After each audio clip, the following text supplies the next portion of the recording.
सुल्तानपुर के कुड़वार ब्लॉक की रजनी बाला ने मूंज शिल्प से आत्मनिर्भरता की मिसाल पेश की है। मां से सीखा हुनर आज उनके लिए रोजगार का मजबूत साधन बन चुका है। सिकुल्हा, दौरी और डोलची जैसे पारंपरिक उत्पादों को आधुनिक रूप देकर वह करीब 50% तक लाभ कमा रही हैं। हाल ही में राजस्थान से मिले बड़े ऑर्डर को पूरा करने के लिए उन्होंने 100 महिलाओं को काम दिया। जिला उद्योग विभाग के सहयोग से उनके उत्पाद अब नोएडा और लखनऊ तक पहुंच रहे हैं, जिससे ग्रामीण महिलाओं को नई आर्थिक ताकत मिल रही है। उत्तर प्रदेश में मतदाता सूची के विशेष गहन पुनरीक्षण SIR अभियान के तहत अब तक 62.50 लाख लोगों ने नाम जुड़वाने के लिए आवेदन किया। दावे और आपत्तियां दर्ज कराने की अंतिम तिथि 6 मार्च है। नाम काटने के लिए करीब 2 लाख आपत्तियां मिली हैं। ड्राफ्ट सूची 6 जनवरी को प्रकाशित हुई थी, जबकि अंतिम मतदाता सूची 10 अप्रैल को जारी होगी। इच्छुक नागरिक फॉर्म 6 भरकर BLO को दे सकते हैं। इलेक्शन कमीशन ऑफ इंडिया के पोर्टल voters.eci.gov.in और ECI नेट ऐप के माध्यम से ऑनलाइन आवेदन कर सकते हैं। उत्तर प्रदेश में सहायता प्राप्त माध्यमिक संस्कृत विद्यालयों के कायाकल्प को रफ्तार मिली है। वित्तीय वर्ष 2025-26 में प्रोजेक्ट अलंकार के तहत महाराजगंज, अंबेडकर नगर, श्रावस्ती और बलरामपुर के 7 विद्यालयों के जीर्णोद्धार के लिए 1.66 करोड़ रुपए स्वीकृत किए गए हैं। प्रथम किश्त के रूप में 66.40 लाख रुपए जारी हुए। मरम्मत, पुनर्निर्माण और अवस्थापना कार्यों की निगरानी जिला स्तरीय समिति करेगी और हर चरण की फोटो पोर्टल पर अपलोड अनिवार्य होगा।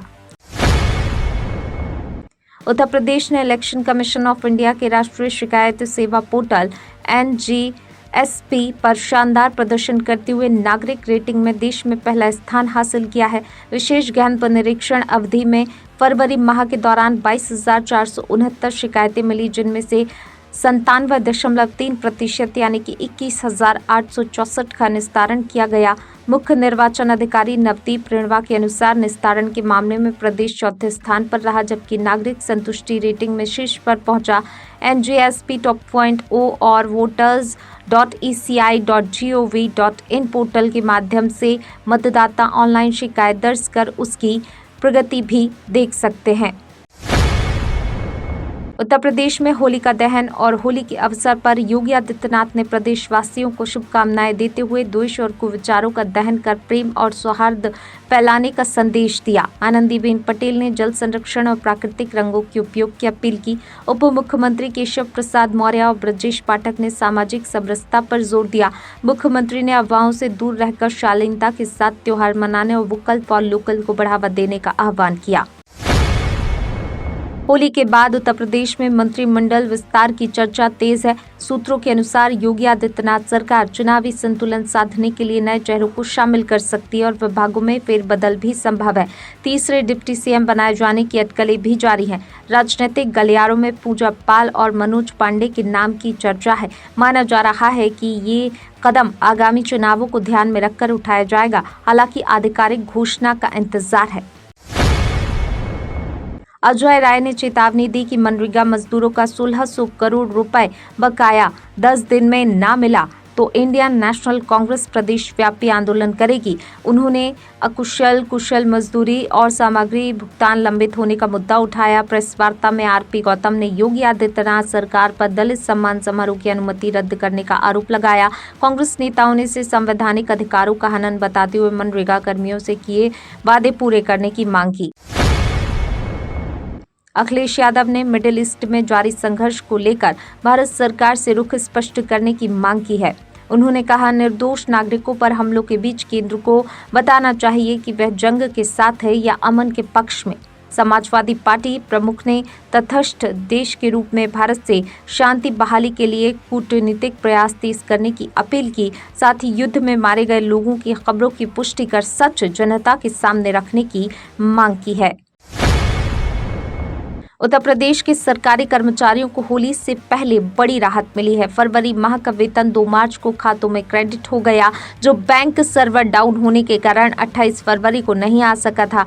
पेंशनर्स को भी भुगतान मिलना शुरू हो गया है। वहीं योगी आदित्यनाथ ने त्योहारों और बोर्ड परीक्षाओं को देखते हुए कानून व्यवस्था कड़ी रखने, लाउड स्पीकरों की जांच और सोशल मीडिया निगरानी के निर्देश दिए हैं। परीक्षा ड्यूटी में लगे शिक्षकों को बिना अनुमति मुख्यालय न छोड़ने का आदेश जारी किया गया है।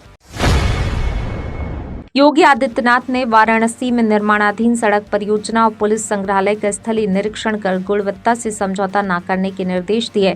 सीएम ग्रिड योजना के तहत तिलक जी की मूर्ति से भारत सेवा आश्रम तक सड़क निर्माण समेत 47 करोड़ रुपए की लागत से 6 स्मार्ट सड़कों का कार्य प्रगति पर है। इस बीच बाराबंकी के किंतूर गाँव में अयातुल्लाह अली खामेनेई से जुड़ी खबरों के बाद चर्चा का माहौल बना रहा, जहां उनके गुरु अयातुल्लाह रुल्लाह खामेनेई की वंशावली से जुड़ी मान्यताएं प्रचलित हैं।